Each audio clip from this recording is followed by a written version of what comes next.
Bom, pessoal, faltou a gente falar só sobre ácidos nucleicos, então é o assunto de agora, livro, página 114, para a gente poder finalizar essa bioquímica da vida, ok? Bom, vamos falar um pouquinho sobre os ácidos nucleicos, que eles são moléculas grandes, né? E eles são aí conhecidos basicamente como os ácidos que vivem dentro do núcleo. Então a gente tem dois tipos, na verdade, um vem do nucleóide, né, dos seres eucariontes, e aí eu posso ter também seres procariontes. A gente vai falar um pouquinho, vírus também tem isso, que não são seres vivos. Mas enfim, são dois basicamente.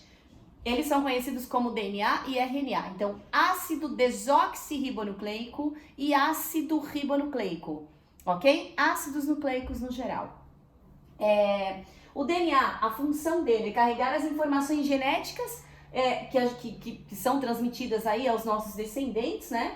E o RNA, então, ele tem a função de determinar a produção de proteínas. Então, que é o DNA, carrega as informações da vida. Então, ele carrega todas aquelas informações de como os seres vivos serão, as informações genéticas.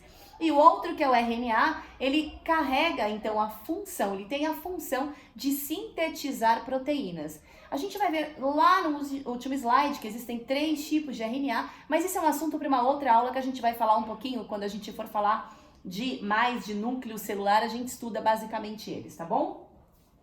Em 1953, 2 americanos, que é conhecido como Watson e Crick, eles idealizaram um modelo tridimensional. E aí eles chegaram a esse modelo da fita de DNA, que ela é uma dupla hélice. Então ela é formada por 2 fitas de DNA na forma helicoidal, tá? Então a gente sabe, isso é comprovado, né? Então a gente conhece aí como modelo de vestibular de dupla hélice. Por que dupla hélice? De um lado eu tenho uma fita, do outro lado também tem uma fita, acontecem alguns tipos de ligações, que são pontos de hidrogênio, que eles vão então fazer um movimento helicoidal, que quando a gente olha lembra hélice. Então duplas hélices, ok? Bom, basicamente eu tenho então a macromolécula de DNA, ela é formada por 2 cadeias polinucleotídicas. O que é isso? Poli são vários, nucleotídeos são pequenas unidades, assim como eram os aminoácidos que juntavam para formar as proteínas, aqui eu tenho nucleotídeos que se juntam para formar o DNA, tá? O que é um nucleotídeo? Da mesma forma que a gente batia o olho no aminoácido, eu tinha que saber que aquele era o aminoácido típico da carboxilamina, aqui eu tenho que saber que o nucleotídeo também é formado por essa estrutura. Então dá uma olhadinha aqui, por favor. Eu tenho, então, o nucleotídeo, ele tem sempre um carboidrato ali no meio, que a gente chama de pentose, tá? Então ele tem sempre ali uma pentose, que pode ser uma ribose ou uma desoxirribose, tá? Então é sempre uma ribose ou uma desoxirribose. Eu tenho um grupo de fosfato, então ligado aí a essa pentose, e do outro lado eu tenho um grupo de bases nitrogenadas. A gente vai ver que existem 2 grupos de bases nitrogenadas, no próximo slide a gente já fala disso.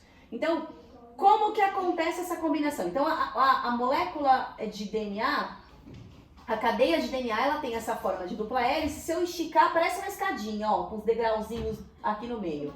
Se eu der um zoom nisso, né, então eu peguei aqui, abri, dei um zoom, o que eu tô vendo? Eu tô vendo um nucleotídeo, olha só, isso aqui é um nucleotídeo, fosfato, ribose e a base nitrogenada, e aqui desse lado, fosfato, ribose e base nitrogenada, ok? Então eu tenho um nucleotídeo ligado com outro nucleotídeo. Aqui, um nucleotídeo ligado ao outro nucleotídeo. Aqui é a mesma coisa, aqui é a mesma coisa.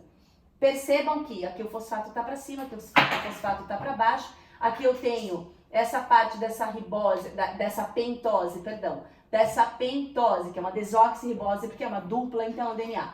Essa desoxirribose aqui, ela tá virada para cima, essa tá virada para baixo. A gente vai entender isso já um pouquinho nos slides para frente. Bom, as bases nitrogenadas, elas recebem alguns nomes. Então, quem são as bases nitrogenadas do DNA? Então, se a gente for falar só do DNA, tá? Adenina, timina, citosina e guanina. Então, eu tenho ligações específicas de adenina com timina, sempre essa ligação A com T, e de citosina com guanina, C com G. Então, para eu formar o DNA, obrigatoriamente tem que ocorrer a ligação de A com T e C com G. A com T e C com G. Professor, se tiver um G, vai se ligar com C. Se tiver um T, vai se ligar com A. Ok? Essa é a regra para formar a molécula do DNA. Bom, tem um exercicinho aqui bem basiquinho, mais um cálculo de matemática aí, mas é muito tranquilo, muito fácil, uma coisa muito lógica. Como as fitas são complementares, a quantidade de timina ela sempre será a mesma da adenina. Não falei sempre que o A se liga com o T? Não falei sempre que o C se liga com o G? Então, horas. Se eu tenho 2 T's, automaticamente eu vou ter 2 A's ligados. Se eu tenho 6 C's, eu vou ter 6 G's ligados, certo? Parece meio lógico. E graças a Deus, né? Então vamos lá. Por exemplo, digamos que um determinado segmento de DNA há 10% de adenina. Qual será então o percentual das outras bases nesse segmento? Meu Deus.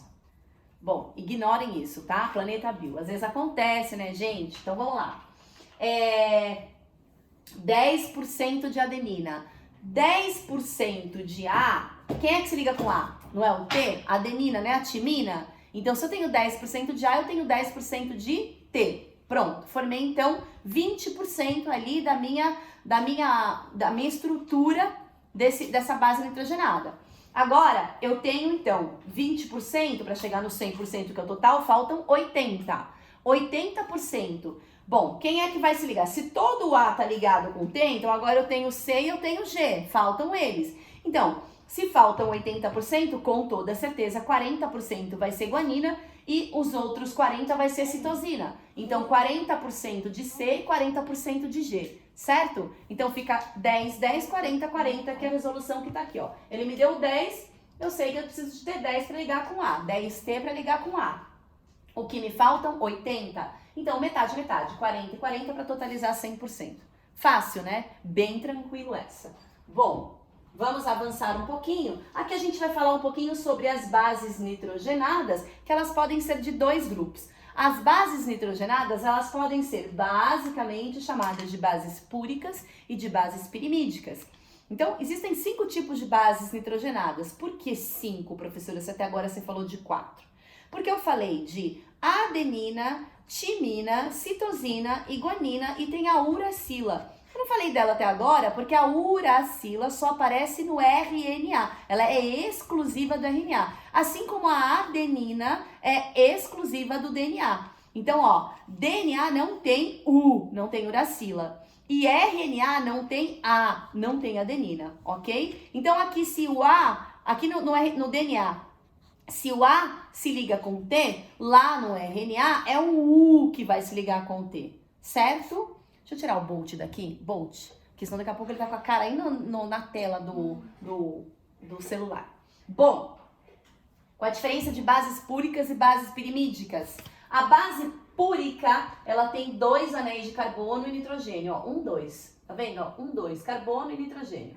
E a base pirimídica, ela tem 1 anel de carbono com nitrogênio, tá vendo? Então, eu tenho aí de base nitrogenada 2 bases. Entre as bases nitrogenadas, 2 são púricas, que é a guanina e a adenina, A e G, e 3 são pirimídicas, que é a citosina, timina e uracila. Isso é mais para conhecimento, porque vestibular gosta de perguntar de bioquímica, e essa é uma boa pergunta, né? Então, assim, estrutura de aminoácido, estrutura de DNA, saber como que é nucleotídeo, base púrica pirimídica, como que forma, ó, são perguntas legais. Funções de proteínas, então sempre tem essas perguntinhas no vestibular, ok?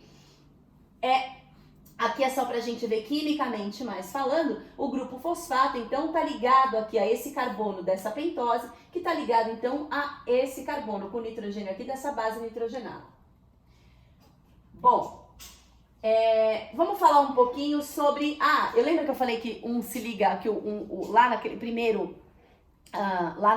no segundo slide que eu coloquei, tinha uma pentose virada de cabeça para baixo e outra virada de cabeça para cima. Por quê? Isso é o antiparalelismo das fitas de DNA. É regra, pessoal, eu sempre vou ter. Se eu tiver o carbono 5 desse anel, ele vai estar se ligando. Quem vai estar se ligando? Né? Quem vai estar conectando essas bases nitrogenadas, a ligação, ela vai ocorrer sempre para o carbono 3 da outra pentose.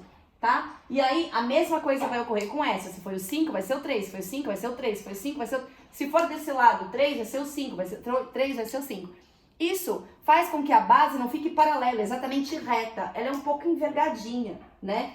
Então, isso é o antiparalelismo das fitas de DNA. Isso é importante a gente saber de estrutura. Dificilmente o vestibular pergunta disso, mas é importante a gente saber.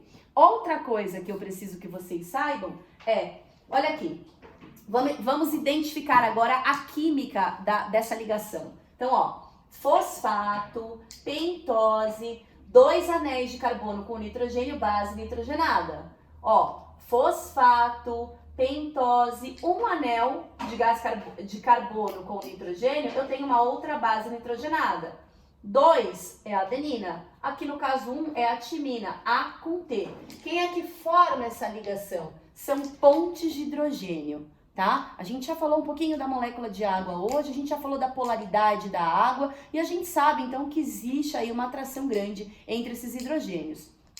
E é exatamente essas pontes de hidrogênio que formam então esses moldes perfeitos da molécula de DNA. Também já foi uma pergunta muito importante do Enem. Ele perguntava qual era o tipo de ligação que se fazia. E uma das alternativas era ponte de hidrogênio, certo? Bom, vamos avançar um pouquinho. Aqui ele está falando da autoduplicação do DNA. Como que um DNA forma um outro DNA? Então, para eu ter um DNA formando um outro DNA, primeiro eu preciso manter o DNA, certo? Porque vai ser uma cópia daquilo. Então não é que o DNA vai lá, pum, copiou, formou outra, pum, copiou, formou... A gente fala que o processo de formação da cópia do DNA, da duplicação do DNA, ele é chamado de semiconservativo. Bom, semi vem de meio, metade, certo? Então metade desse DNA é conservado e metade desse DNA, ele vai ser montado. Então vamos entender esse esquema, olha lá. Existe uma enzima chamada de DNA helicase, que ela vai desfazer essas ligações de pontes de hidrogênio. E aí depois existe uma outra enzima chamada de DNA polimerase, que ela vai refazer essas ligações. Então tem um outro slide na sequência, que ele vai mostrar direitinho. Então é aqui, ó. Essa fita aqui, só pra gente entender, a vermelha era o DNA original. Esse DNA ele foi separado. Quando ele foi separado, existem vários, então, nucleotídeos que ficam soltos dentro da célula, porque eles já foram produzidos, né? E esses nucleotídeos, então, eles vão sendo conectados aqui, ó, eles vão sendo ligados aqui por uma enzima também e vão formando novos DNA. Metade do DNA era do passado, então é semi-conservativa, certo? Aqui ele vai falar da mesma coisinha, ó. Ele vai colocar pra gente um DNA mãe, ele tapa o DNA helicase, que é a enzima, né, que é uma proteína, a gente já viu isso também. Essa proteína, ela vai desfazendo essas ligações da ponte de hidrogênio, tá? Então, o DNA mãe, ele tá sendo separado. Então, olha só. Depois que ele foi separado, então, vai vir uma outra enzima chamada de DNA polimerase, e aí ela vai então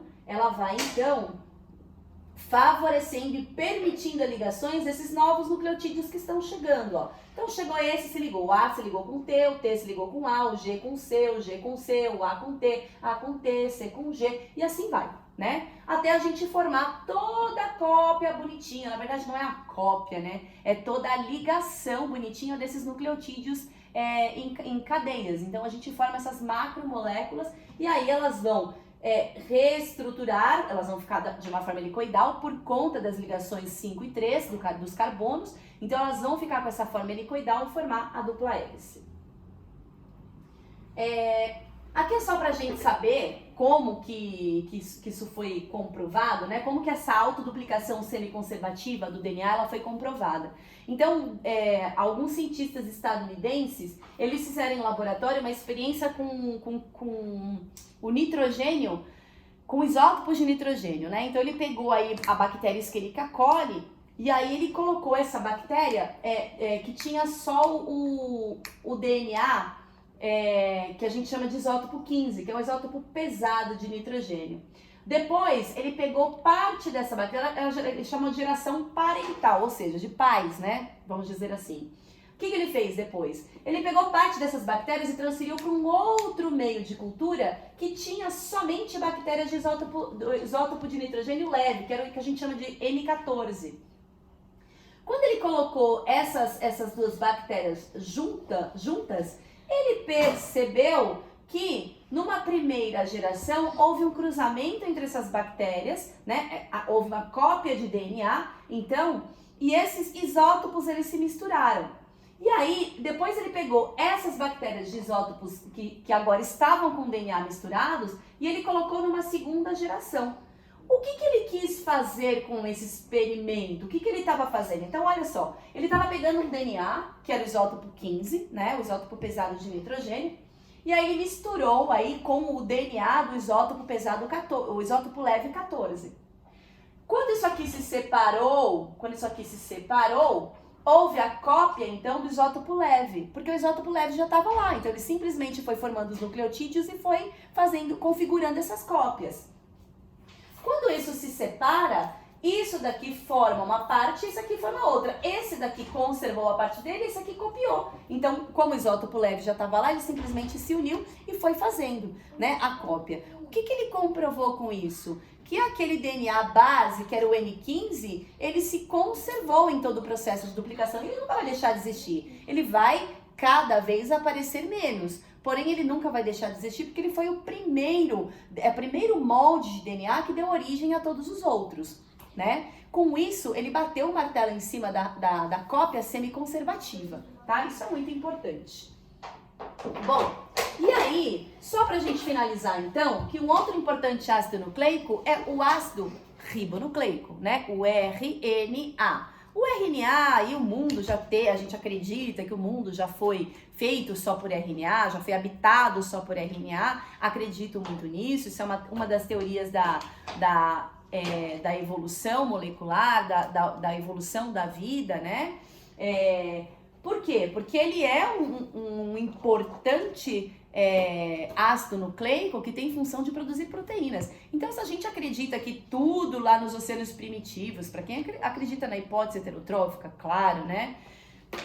Para quem acredita, né? Então, que esse RNA, essas moléculas, essas proteínas foram se juntando num determinado momento até formar verdadeiras cadeias, que foram os RNAs. Então, por muito tempo ficou-se o RNA. Depois, por alguma variabilidade aí de algum ser vivo, esse RNA deixou de ter aquela forma, então parou de ter, não que parou de ter, porque o RNA existe até hoje, mas ele passou a ter então uma outra configuração de nucleotídeo com uma outra pentose, que é a desoxirribose, e começou a se autoduplicar e formou o DNA. Eu tô falando de coisas que aconteceram há cerca de aproximadamente 2,5, 1 bilhão de anos atrás. Então, é um período aí de transição muito grande, né? Se a gente parar para analisar, é muita variabilidade e muita adaptação. Bom, de maneira geral, então, falei para vocês lá no começo que existiam 3 tipos de RNA. Então, RNA, a gente vai estudar de novo quando a gente for falar de núcleo, mas basicamente o RNA ribossômico, que ele vai fazer parte aí da constituição dos ribossomos, então ele é muito importante para formar os ribossomos, que vai produzir as proteínas, né? A gente tem o RNA mensageiro, que ele carrega, ele é um carteiro, ele leva as informações genéticas, e a gente tem o transportador, que vai transportar esses aminoácidos aí durante o processo. Então, na verdade, ele tem uma função, o RNA, de fazer deslocamento de todas as informações genéticas que vêm do DNA. Sem RNA, a gente não tem DNA. Então, a gente precisa dele para poder estar fazendo todo esse processo. Diferença básica, né, entre os dois ácidos nucleicos. Bom, primeiro, o DNA, ele é dupla hélice, então geralmente ele tem 2 fitas, né? Basicamente, ele tem essas 2 fitas e ele tem aqui uma fita só. Geralmente uma fita só. Qual é a pentose? Qual é a pentose que está no DNA? É a desoxirribose. Qual é a pentose que está no RNA? É a ribose. Por isso que é DNA, desoxirribose. Por isso que é RNA, ribose. E quais são as bases nitrogenadas do DNA? Adenina, timina, citosina e guanina. Então são as 4, sendo que o A se liga com T.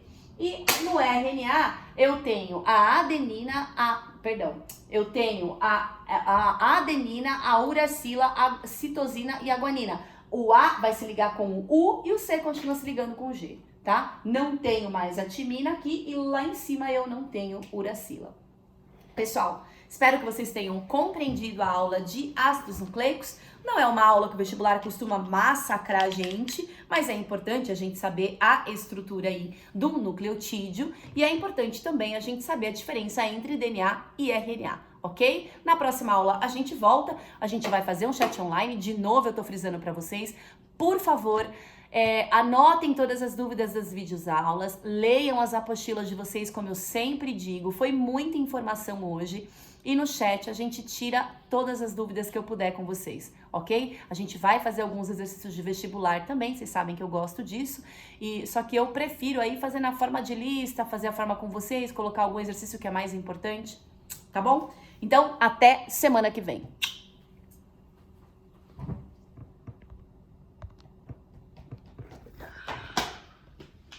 Mentira. Gravou, mãe. Não gravou.